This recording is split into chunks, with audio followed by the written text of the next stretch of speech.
Now, sure as sun rises in the east and settles in the west, here at KUTV News, at such a time, we have to give you news that is prime time news. But first of all, we have to get the highlights.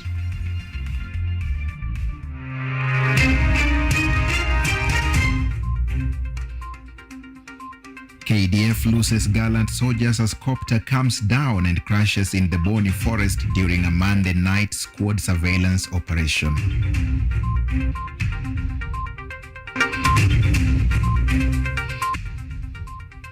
My Land is Kenya hitmaker Roger Whittaker dead at 87 years, 40 spent making music.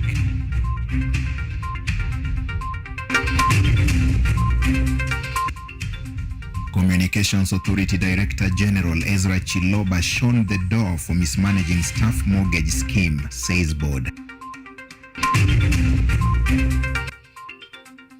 United Nations General Assembly kicks off in New York as Ruto calls for mobilization of resources to eliminate impediments to UN SDGs.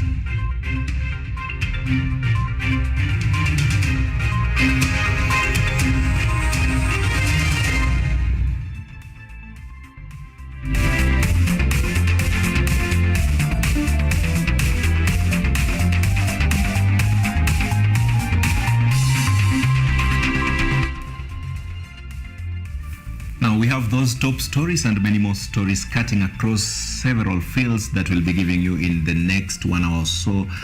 Right here in studio with me is my sign language interpreter, Sheila Kinyaga. Myself, I am Dennis Omondi. Good evening and welcome to this broadcast. Now, a number of military families are mourning their loved ones this evening following a military helicopter crash in the Boni forest, which ended the lives of the military officers. The Kenya Defence Forces officers were taking part in air surveillance squad patrol on Monday night when the tragic incident occurred. The definitive number of deaths from the crash is yet to be established, even though the Kenya Air Force Huey chopper they boarded is well known for having a capacity of at least 10 to 13 passengers. KDF has since mourned with the families. President William Ruto has also sent his condolences, saying, and I quote, "Our condolences go to the families and friends on the heartbreaking loss of our heroes in the Lamu helicopter crash. We honor their bravery in defending and protecting Kenya's sovereignty. Our prayers are with the Kenya Defence Forces and all those that have been affected by the tragedy," end quote.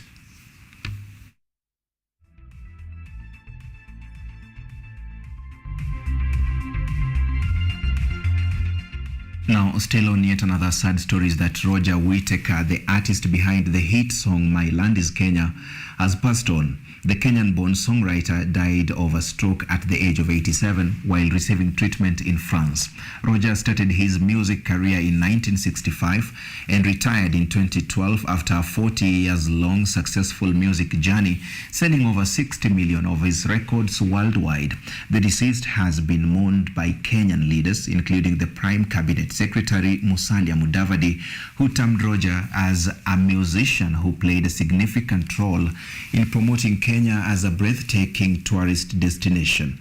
Wiper Party leader Kalonzo Musyoka also shared his condolences, remembering Roger as the legend who will stay in Kenya's hearts forever.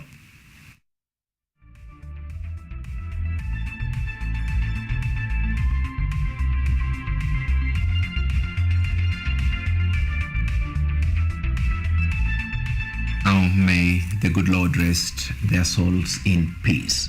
Moving on, mismanagement of a 662 shillings million staff mortgage scheme is the cause of Monday night's suspension of Communications Authority of Kenya CA Director General Ezra Chiloba.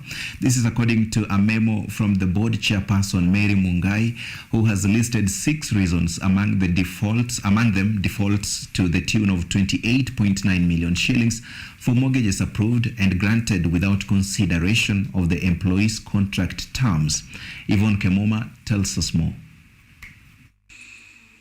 The now ex-Director General of the Communication Authority of Kenya, Ezra Chiloba, was on Monday suspended following a board meeting detailing at least 6 reasons, according to a memo from the chairperson of the board, Mary Mungai, over misuse of a 662 million staff mortgage, among them defaults to the tune of 28.9 million Kenyan shillings for mortgages approved and granted without consideration of the contract term, refinancing mortgages to the tune of 364.8 million for staff who lack evidence of the upgrades and improvements for the purchase and construction of houses. Material variance of more than 20% in property valuation between the government and privately contracted valuers, and a statement of loan balances for former staff of the authority. Inadequate approvals of architectural plans or designs for construction mortgage facilities through exposing the authority to abuse of the facility and financial risk, and failure to undertake timely mortgage insurance protection advance for the property. It is alleged that Chiloba used the funds for a property purchase with Jacob Simiyu Wakungu. The purchase of 7 acres of land by Chiloba surpassed the 1 acre limit set for civil servants housing scheme. Additionally, the loan was approved by a junior staff member lacking due diligence on seller-buyer relationships and property size. Therefore, the remitted money went to Kitale Hillmost Limited, which also happens to be Chiloba's company. Before his appointment as director, Ezra Chiloba served as the chairperson of the Independent Electoral and Boundaries Commission, IEBC. However, his tenure faced a suspension in October 2018. According to Chiloba's appointment letter, he was initially slated to serve for at least 4 years on a renewable contract with the authority. Yvonne Kimuma, KUTV. Thanks so much, Yvonne. Now, the 78th United Nations General Assembly has kicked off today. President William Ruto is expected to address the assembly later on. Earlier, President Ruto had called on the international community to mobilize and direct resources towards addressing impediments to sustainable development goals. The president holds that aligning global capital with sustainable development goals is crucial for climate-positive growth. In New York, US, President William Ruto co-chaired the United Nations General Assembly Sustainable Development Goals Dialogue on applying science and technology innovation and data for transformative action. Kenya is one of the 6 countries which took part in the global pilot program implemented by the Global Alliance to Science Support, Technology, Innovation and Data for SDG roadmaps. The same goes for the Slovenian Center of Excellence for Space Sciences and Technologies. Space SI is working with satellite data and digital models of ecosystems to build resilience against climate change. The head of state called upon the international community to mobilize resources to address hindrances to sustainable development goals, including debt, inflation, climate shocks and conflicts, as aligning global capital with sustainable development goals is crucial for climate-positive growth. The Nairobi Declaration, the consensus document of the Africa Climate Summit recently concluded in Kenya, prescribed a set of transformative recommendations to align global capital with sustainable development and climate action. The leaders are gathering to engage in the annual high-level general debate with the theme Rebuilding Trust and Reigniting Global Solidarity, accelerating action on the 2030 Agenda and its sustainable development goals towards peace, prosperity, progress and sustainability for all. The head of state is also expected to address the ongoing UN General Assembly, which is set to end on 26 September 2023. Dorothy Musyoka, KUTV. And Deputy President Rigathi Gachagua has extended a warning to public servants, urging them to be respectful to Kenyans. Speaking on Tuesday after addressing the 36th General Conference of the International Scientific Council of the Trypanosomiasis Research and Control at Pride Inn Hotel in Mombasa, Rigathi conceded that Kenyans deserve to be treated with respect and listened to all the time. Gachagua also noted that the government is making preparations in in relation to the El Nino rains, which are expected to start around next week. His statement comes days after Trade Cabinet Secretary Moses Kuria called out Kenyans for over-complaining about the hiked fuel prices. To serve the people of Kenya, those are your bosses, they are your employers. Dignify them by the way you address them. Even when there are challenges, remain calm and steady and address problems in a humane and humble manner so that those who are victims of that challenge can feel understood and empathized. To serve the people of Kenya. And now on to security matters is that security officers in Busia County and other parts of the country where organized criminal gangs are terrorizing innocent citizens have been directed to ruthlessly crack down on these elements and their leaders. Speaking during the launch of a new sub-county that is Teso Central in Busia County, Interior Cabinet Secretary Kutv Kindiki said that the government will establish more administrative units to bring services closer to the people. Interior Cabinet Secretary Kutv Kindiki has directed security officers in Busia County and other parts of the country where organized criminal gangs are terrorizing innocent citizens to have a ruthless crackdown. He further said that the government has zero tolerance on criminal elements and assured citizens of their safety and security, with more administrative units to be added in order to bring services closer to the people. Maybe some more new administrative units to enter to. He also promised to push for an expansion for the main roads in the area that comes from Eldoret, Bungoma and Malaba, and the other one that comes from Kisumu to Busia, in order to reduce the congestion in the area and make it a dual carriage.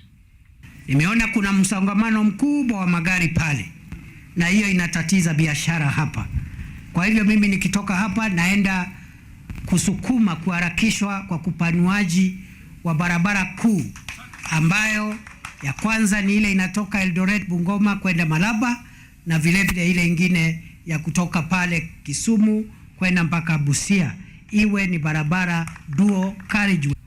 Kindiki has further ordered that all Teso women married by Kenyans and living in Kenya should receive identification cards with no struggle. Nataka niamrishe watu wote ambao wameolewa hapa Kenya na inadhibitisha kupitia machief wetu na assistant chiefs na viongozi ya kwamba wameolewa hapa Kenya, wameishi hapa Kenya, wapate vitambulisho vyao bila matatizo yoyote. During the launch, some of the leaders present included Busia County Deputy Governor Arthur Odera, Teso South MP Mary Ama. So much money, and Sheba looks so much happier now that you're back. It's not so much about the money for me, but more about what happens next. Dila, no one is asking you to settle down, so... And I won't, but Sheba wants me to be responsible. I want to tell you that I want to make you happy. You've accepted me, and you've made it easier for me to breathe. And I can't thank you enough. And you know what? I love you so much, my dear. What's that? Who's there? Who is over there?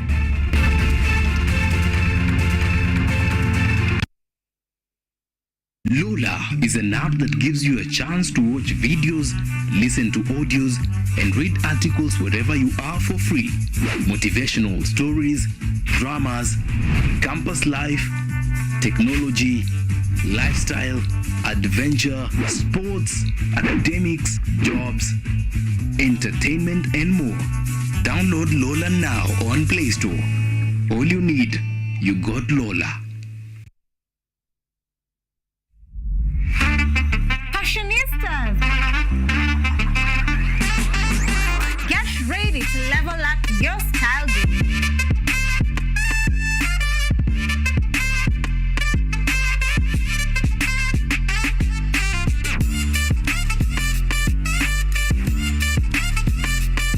Tune in to Fashion Diaries every Monday at 8 p.m. with me, Ashley Asach. From Kia Hills to split suits, we've got the trends that will make you shine. Don't be left out.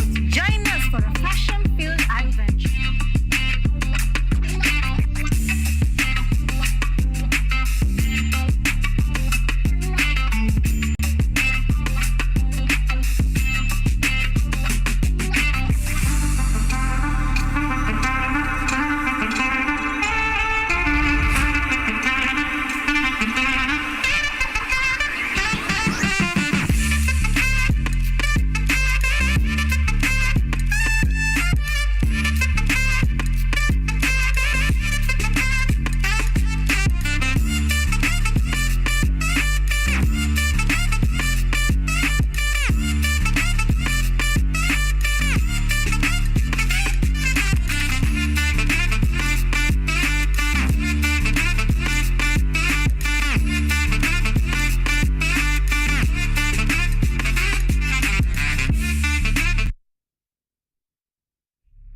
kwani ni mitindo ya kipwani.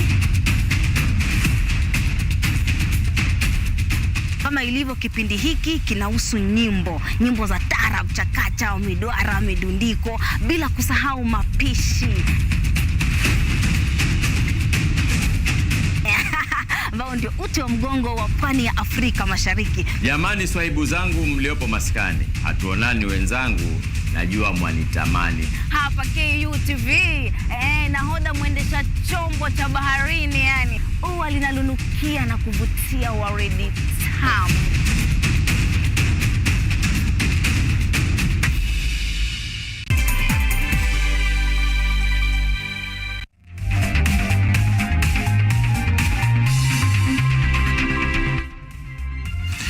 Welcome back. You're still watching KUTV News at 9. Now, moving on, the Ministry of Education is set to change the grading structure used for KCSE examinations. The revised structure is expected to reflect talents and interests of learners. Basic Education Principal Secretary Dr. Belio Kipsang, who was delivering the status of the implementation of the recommendations of the Presidential Working Party on Education reforms, made the revelation before members of the National Assembly Departmental Committee on Education. While addressing the National Assembly Departmental Committee on Education, Principal Secretary for Basic Education Dr. Belio Kipsang remarked that the grading structure of KCSE examination will change to reflect dominant talents and interests of learners. This will take into account literacy and numeracy ability of learners. Dr. Kipsang said that grading of any national education system is for certification and not for placement of students into higher education. He alleged that the current grading structure favors placement. As a result, it has disadvantaged many students with different orientation abilities.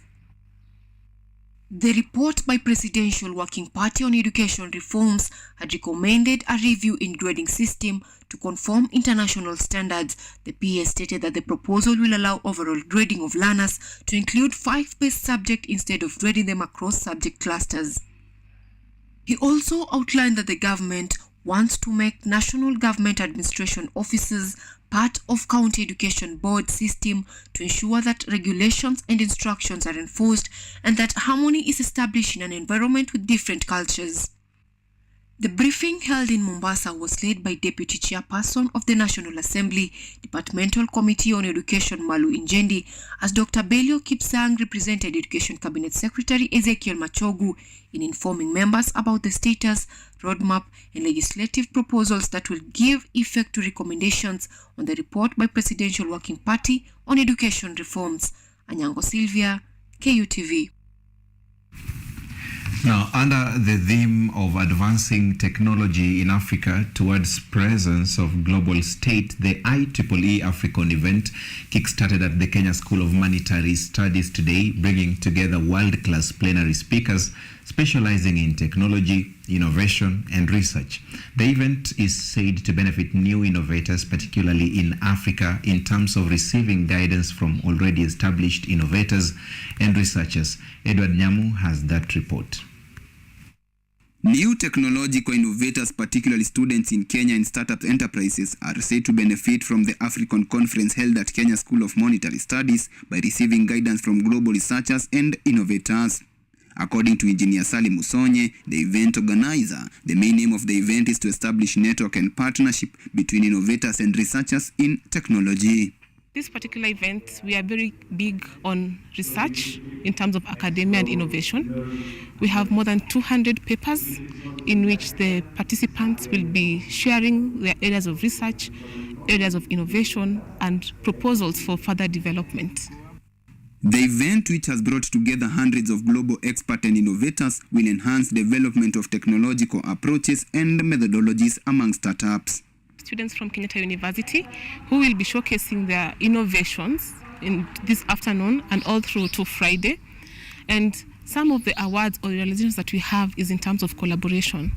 We have the hubs that are coming in to incubate these projects that are coming out of the students. According to Brighton Kidendu, technology has had an impact mostly on enterprises that offer services online, highlighting that his organization's role is to identify new technological innovation among startups and helping them establish themselves in the fast-moving world. I work with young entrepreneurs, I work with startups across the continent to just appreciate how do you look at problems differently across the continent, how do you identify areas where you can actually add value, and then what do you need to actually translate ideas to solution for those problems into a sustainable business and into something that actually gets to scale, whether you're bidding for the 51 million Kenyans or you're bidding for the 1 billion across the continent. Photonic System was also not left behind, and according to Mercy Tuwei, Vice Chair of Photonic System, the conference offers an opportunity for new learners in electrical engineering to establish new partnership and also to learn more on the different innovation coming up in the photonic space. Students can benefit from this conference in various manners. First, you gain a lot of knowledge and insights from what is going to be shared here by the various presenters and speakers that are lined up for the next 5 days. Secondly, you get to network, meet industry experts. With the network, you remember we say your network is your net worth. So you network with people, build those connections that are going to propel you and accelerate you in life to move forward. The event, which will continue for 5 days, will help equip scholars with new technological ideas and at the same time offering space to network with global innovators and researchers with an aim of revolutionizing Africa in terms of technology. Edward Nyamo, KUTV.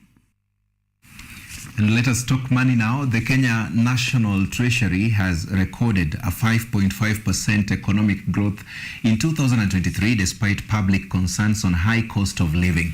On the other hand, Kenya Power has moved to delegate its power distribution role to private firms, allowing them to sell electricity to slums in Nairobi. This comes 5 months after the energy regulator allowed the arrangement. This and much more in tonight's Business Wrap with Kirubi Charles. Despite the high cost of living and increased tax burdens, the Kenya National Treasury has recorded a 5.5 economic growth compared to the 5.3 growth that occurred in the first quarter of the year 2023, a growth that has been attributed to increased agricultural activities that reduce food inflation. In a bid to reduce the cost of living and grow the country's economy, the government will be increasing investments in 5 strategic sectors, including agricultural transformation, micro, small and medium enterprise economy, housing and settlement, healthcare, digital superhighway and creative industry. Elsewhere, private electricity firms have been invited to build and maintain medium and low voltage power in 9 slums within Nairobi after Kenya Power moved to delegate its power distribution roles. The areas include Mukuru, Mathare, Kibera, Kibarage, Deep Sea, Mji wa Huruma, Githogoro, Kiambiu, and Kamukunji. The private firms will buy electricity from the utility in bulk at discounted tariffs and will resell it to customers in the areas.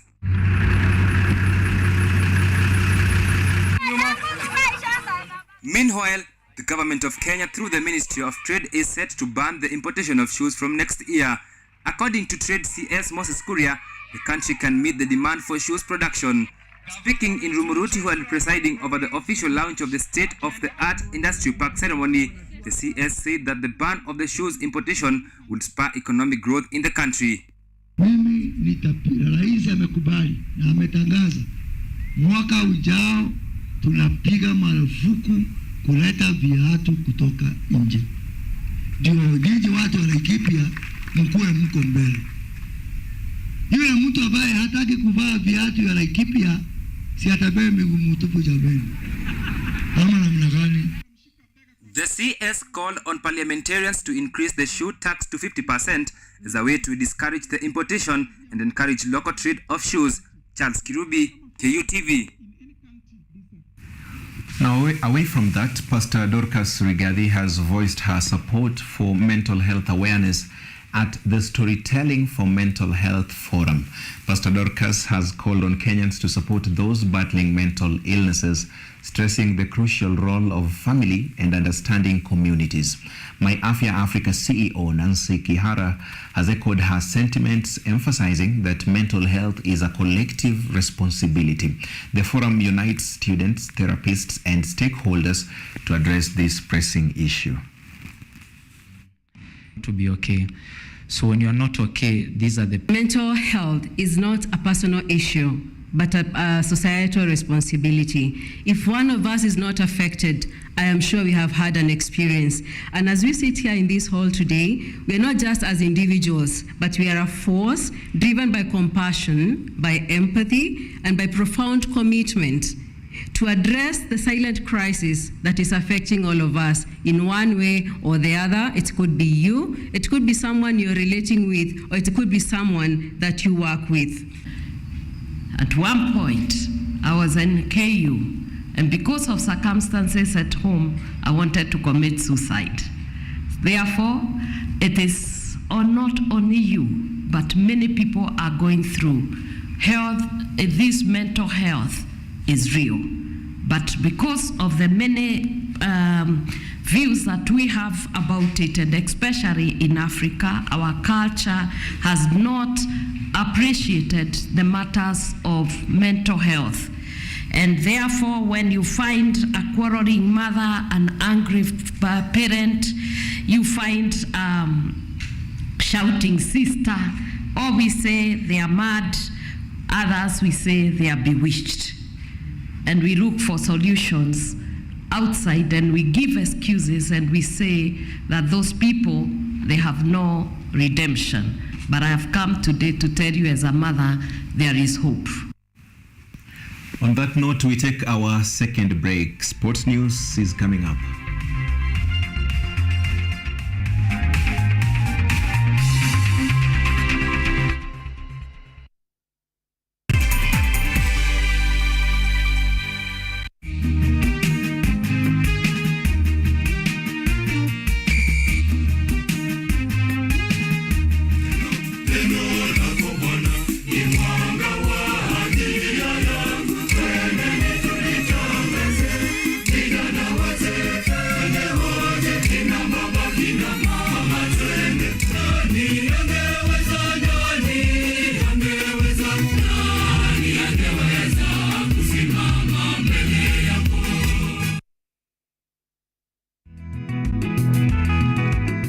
Kutoka kuwa jamii ya kuhamahama na sasa kujumuisha kilimo katika mitindo yao ya maisha.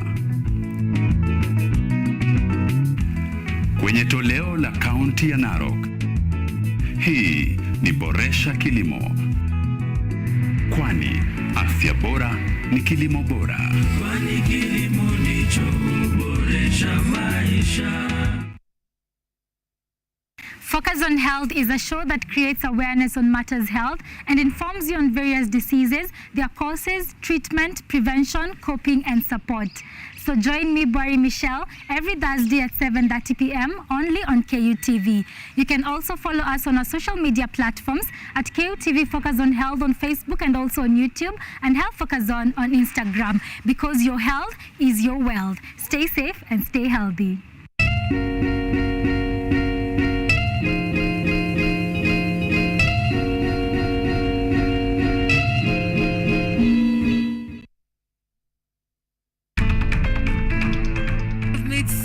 Money, and Sheba looks so much happier now that you're back. It's not so much about the money for me, but more about what happens next. Dila, no one is asking you to settle down, so... And I won't, but Sheba wants me to be responsible. I want to tell you that I want to make you happy. You've accepted me, and you've made it easier for me to breathe, and I can't thank you enough. And you know what? I love you so much, my dear. What's that? Who's there? Who is over there?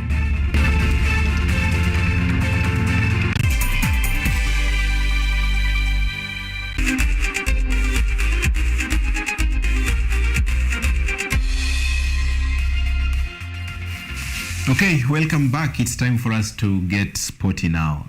Sports Cabinet Secretary Ababu Namwamba has handed over the construction and renovation of Nyayo Stadium Moi International Sports Center Kasarani, Kipchoge Keino Stadium, and a new stadium dubbed Talanta Sports City to Kenya Defence Forces, that is KDF. The move comes on the backdrop of Kenya's push to host Africa Cup of Nations in a joint bid with the Uganda and Tanzania ahead of September 27th, when the host nation will be announced. The 4 stadia are expected to be renovated to meet FIFA set standards, including the installation of floodlights, before the 3 nations can be given a go-ahead to host the Continental Showpiece.